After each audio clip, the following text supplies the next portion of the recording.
We are back on MorningLine. Thanks for joining us this morning. We're talking about services available for seniors. You see that there on the screen. With us this morning, we have two representatives from FiftyForward, a great organization that really has been doing this for now, as you just told me, decades here in the Middle Tennessee area. Janet Jernigan's the executive director. It's nice to have her on. And Gretchen Funk, the associate director, supportive care. I mean, they do so much there. Let's see, as we went to the break, just before we get to the phone calls, and the lines are open, we have some folks on hold. I was just saying, for people that want to access it, maybe so far they've just been listening, well, yeah, I'd like to get involved with this. The idea is you can either call FiftyForward, I guess, or you make your way to one of the many offices around town. Yes, right. And just come in and say, well, this is what I'm looking for. What do you have? And someone there will help you out. Right. And we were talking before the break about how families get involved with us that need more assistance. So what is ideal is a family recognizes that their older adult loved one is getting older and needs are changing. And in advance of a problem, they come to us. And then our professional social service staff can meet with them and make a plan. So we have an assessment that looks at all the areas we think are important to consider. Including medical? Including medical, financial, you have nurses legal. on staff? We do not have nurses on staff, but we're connected to that in the community. So if it's something you can't deal with, say memory care or something like that that's beyond that, you have referrals. Right. So, absolutely. Right. Okay, that's great. A benefit to working with so many families is that we on the ground have experience with all these companies that are out there trying to do the best that they can, and we know which company might work best for in-home care for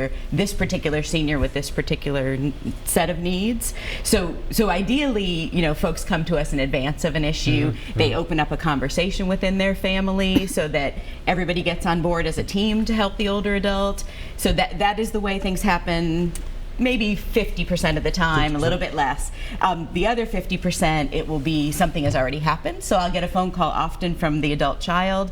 My mom broke her hip. Right. She's in rehab. She'll be out in a week. We don't think she can go home in the same way that she was at home before. So then we work on that particular presenting problem, and we try to set up the in-home care or look at residential options depending on what the family is interested in. And there's a lot out there. Nashville is a growing city, as we all know, and you know, as you drive around, you'll see more residential options open up for older adults. All kinds. Just we're going to get to the calls, but can you give me off the top of your head how many seniors you guys deal with in the two As far regions as here? people in the course of a year, about 20,000. Wow. That includes older adults, the children we serve through, excuse me. That's all right. We'll get your water there, but about 20,000?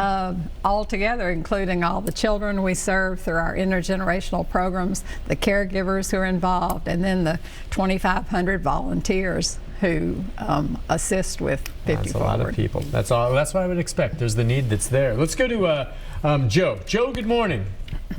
Good morning, Nick. Hi, Joe. Hey, I just got a question for your guest. Sure. Does the FiftyForward participate in the Silver Sneakers program? We do. These insurance companies. Yes, we have Silver Sneakers contracts with some of our centers. At our Madison station probably is the largest Silver Sneakers. There's a very large Silver Sneakers program in our partnership with the YMCA in Bellevue. We also have other types of similar programs with some of the Medicare HMOs, and the one that we participate in addition to Silver Sneakers would be the Silver and Fit program for people who might be listening who have that insurance benefit. Have you done some of that, Joe, or what's your interest in that? What about the Donaldson station? Well, okay, the Donaldson, you have an office in Donaldson? Yes. Now, where is that? Because now I know where the Donaldson YMCA is, and Joe, I don't know, do you go to the Y in Donaldson? Because there's a big Silver Sneaker program at the Donaldson Y. I see them all the time. They crank up the heat in the pool. All right, so, yes, if you're in the Donaldson area, we're at the corner, pretty much close to the corner of Donaldson Pike and Lebanon Road. Okay, Extremely active, large center, and Angela Bryan is our center director, and just encourage you to go in and talk with Angela, and she can talk to you about all the programs. We've got a nice workout room there and just all kinds of activities. So awesome. Please do. Does the Donaldson station participate in the Silver Sneakers? I believe we do now. We recently signed a contract with them.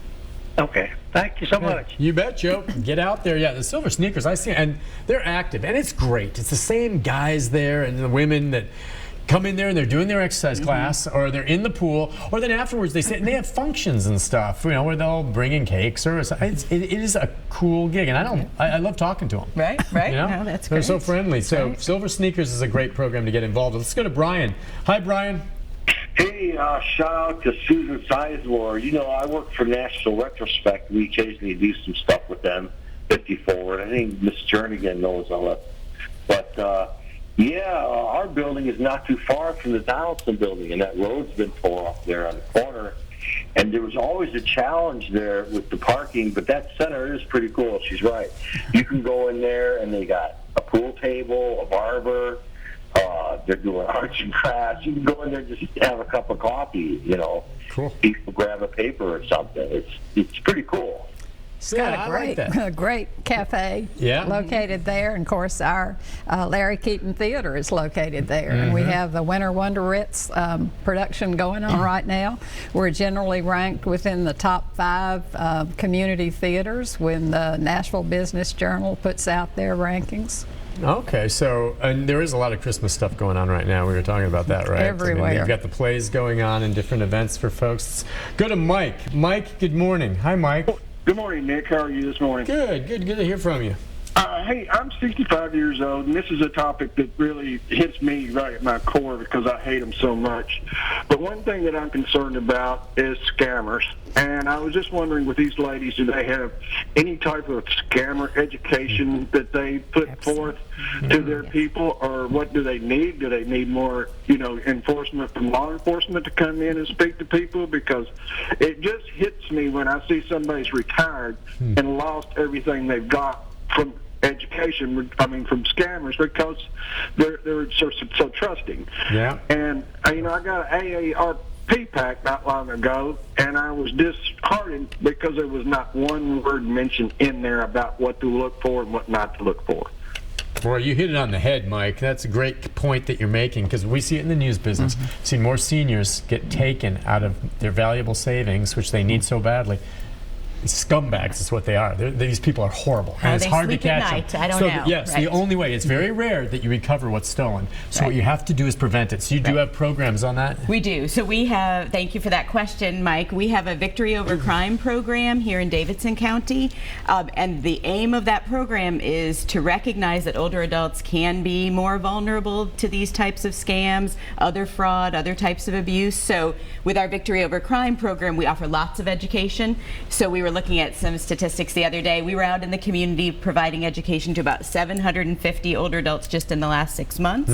We have a particular scam presentation that we offer that gives tips on how to recognize when something is a scam, how to be aware, how to ask questions, how to double check, how you can always say, I need to think about this. The hard sell is often what happens when you get those phone calls. I remember being in an older adult's home not that long ago, and an issue for older adults is they are isolated. So these phone calls coming in may be the only phone calls they're getting, and I was in the home with a couple talking with them, and they got 8 phone calls. Finally, I said, let me just answer that phone call and see what it is, and it was somebody trying to sell them something to do with roofing. They are really vulnerable folks out there. I know. They tailor it to such a degree. Right. My folks have dealt with it. My rule of thumb for folks, I'm sure you tell, is anyone call you asking you for money, hang up. And I don't care. And you know what? And that may mean there may be a small percentage that are legit. I'm sorry, you're going to get hung up on. I don't care who it is. If anyone ever calls you asking for money, just hang up. Right. It's that simple. Right. And if they're really legitimate, they'll find another way to reach out to you and get to you. Right. But most of the time, I don't care who it is, and they'll sound so legit. Right. And you may wonder later if they're asked right. And we all get those calls. You've got them. I've got them. Right. So I think it's wonderful, you guys. He makes a great point, because if you don't think about it, sometimes these guys are smooth. Right. They'll do a background on you on Google. They'll know who your grandkids are. Sure. And you're like, well, he must be legit. He knows who my grandkids are. He may even somehow have gotten a hold of some of your financial information. And you're like, well, he must be legit. He knows that. Right. And I think older adults are very wise, but certain parts of society have changed in ways that we're not as familiar Bingo. with. That's So a great technologically, people think, well, they must have a connection That's to me right. if they know this information. But we realize that the web is out there providing lots of different information to folks. So you are right. hang up is a great strategy and say no. We also, with our Victory Over Crime program, if someone unfortunately does become a victim of one of these fraud, any type of crime in Davidson County, we provide intensive care management related to that. So if you are a victim, you can come to us. We can help you redress that offense if that's possible, help you work through a court proceeding. There was recently an issue around a roofing scam that was going on that got a lot of publicity, including from your station, which was excellent, and that we were in court yesterday related to that. Really? Yep. Well, you know what my dad does, and I don't recommend this for everyone, it's up to you, but when someone keeps calling, and meaning he hangs up and they keep calling, he has an air horn. And he has it right here, and when they call, he'll finally say, "This is it," and he will take the air horn and put it right here. And you're just imagining the other guys on the side, like, bam, just blast his eardrum out. Yep. My dad has done that, and that's for the repeat offenders. All right, we'll take a One break. thing related to that just is that Lauren Angelo, who is the director of our Victory Over Crime program, is an excellent person to come on anytime the news when there's a scam, just to really talk about that. Well, we may do another. Did you say it's a man or a woman? It's a woman. Lauren. If next time we have a bunch, if she has a bunch, she can point. We may do a whole show on that. Okay, that Listen, sounds let's great. take a break. When we come back, we got more phone calls for you, more of our conversation about services out there for seniors. Well, really, 50 years old and forward, and I don't consider 50 a senior citizen. Actually, I don't consider anyone a senior citizen. It's all how you feel. We'll take a break. Be back with more right after this. Heck, I know.